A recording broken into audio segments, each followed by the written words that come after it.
तो hello guys, welcome back WWEMST Hindi channel पर। तो गाइस आपको पता है कहीं ना कहीं हाथ मिला रखा है एजे स्टाइल ने ब्लड लाइन से। गाइस इसके पीछे कम से कम मेरे पे दो रीजन है, आपको बताऊं।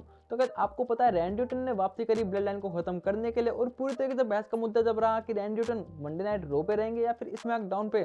तो गाइस कहीं ना कहीं रैंडी ऑर्टन को कहीं ना कहीं लालच दिया निक ओल्डिस ने, और उन्होंने बिल्कुल साफ कर दिया था कि अगर तुम स्मैकडाउन पे रहते हो तो आपको मिलेगा पूरा का पूरा ब्लड लाइन। गाइस बिल्कुल आपने सही सुना। तो गाइस ये बात तो ठीक रही, लेकिन एजे स्टाइल ने आके पूरा का पूरा रुख बदल दिया। और मैं आपको बताऊं, एजे स्टाइल ने हाथ तो मिला रखा है, इसके पीछे दो रीजन मुझे देने थे। मैं आपको बताऊं, पहला रीजन जब रैंडी ऑर्टन और एले नाइट कहीं ना कहीं खत्म करना चाहते हैं पूरे के पूरे ब्लड लाइन को, दोस्ती हुई। लेकिन एजे स्टाइल की एंट्री हुई जब रैंडी ऑर्टन बनाम जिमी ऊसो फाइट चल रहा था, कहीं ना कहीं ब्लड लाइन का इंटरफेयर। और तीसरी तरफ आए थे अपने एजे स्टाइल। गाइस फिनोमिनल फॉर्म देके एजे स्टाइल मतलब रोमन रेंज को खत्म किया।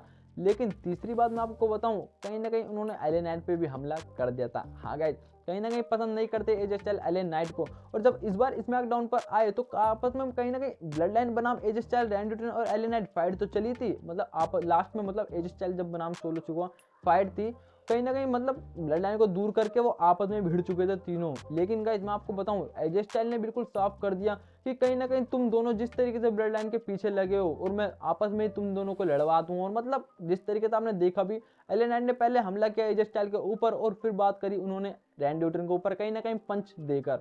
गाइस इन सब बातों से तो बिल्कुल साफ समझ में आता है कि कहीं ना कहीं एजे स्टाइल ने मतलब लड़ाई की मतलब शुरुआत कर दी आपस में ही। और आपको बताऊं, ट्रिपल थ्रेट मैच भी है आने वाले समय में, जो जीतेगा वो फाइट करेगा रोमन रेंज से। और मैं आपको दूसरी बात बताना चाहता हूँ, ब्लड लाइन इस चीज़ को देख के काफ़ी ज़्यादा खुश है, जिस तरीके से मतलब ब्लड लाइन कुछ करने की जरूरत भी नहीं पड़ी और तीनों ही आपस में लड़ रहे हैं। और गाइस एजे स्टाइल की गलती है इन तीनों, मतलब आपको पता है रैंडी ऑर्टन कहीं ना कहीं रोकने की कोशिश भी कर रहे थे शुरू में स्मैकडाउन पर। आपने अगर वो नहीं देखा तो गाइस मैं लिंक भी दे दूंगा डिस्क्रिप्शन में यूट्यूब की, आप वो जाके देख लेना। गाइस रैंडी ऑर्टन रोकने की कोशिश भी कर रहे थे कहीं ना कहीं एले नाइट बनाम एजे स्टाइल, लेकिन एजे स्टाइल को कहाँ किसी की मान नहीं है, वो हमला कर देते हैं एले नाइट के ऊपर। और गाइस एले नाइट फिर कहीं ना कहीं रोकते हैं वो रैंडी ऑर्टन एले नाइट को, और एले नाइट कहीं ना कहीं धक्का या पंच दे के कम से कम खत्म करने की कोशिश करते हैं रैंडी ऑर्टन को। गाइस ब्लड लाइन कहीं ना कहीं बिल्कुल बहुत ज्यादा खुश है, क्योंकि जिस तरीके से वो तीनों आपस में लड़ रहे हैं, तो कहीं ना कहीं नंबर का एडवांटेज हो सकता है रोमन रेंज मतलब पूरे के पूरे ब्लड लाइन के पास। तो गाइस अब बात कर लेता हूँ मैं बॉबी लेस्ली के बारे में। तो गाइस बॉबी लेस्ली में पहले जैसी बात नहीं रही, और वो भी कहीं ना कहीं ब्लड लाइन बनाना ही चाहता है। जिस तरीके से मतलब टैग टीम पार्टनर को उन्होंने अपने साथ रख रखा है। आपको बताऊं, सैंतोस एस्कोबार जीत चुके हैं सेमीफाइनल मैच, जो फाइट होगी लोगन पॉल के खिलाफ, वो भी यूनाइटेड स्टेट चैंपियनशिप के लिए। जिस दौरान कहीं ना कहीं एम्बर्तो कैरियो ने मदद करी थी और कहीं ना कहीं विजेता घोषित कर दिया था वो भी सैंतोस एस्कोबार को जितवाकर।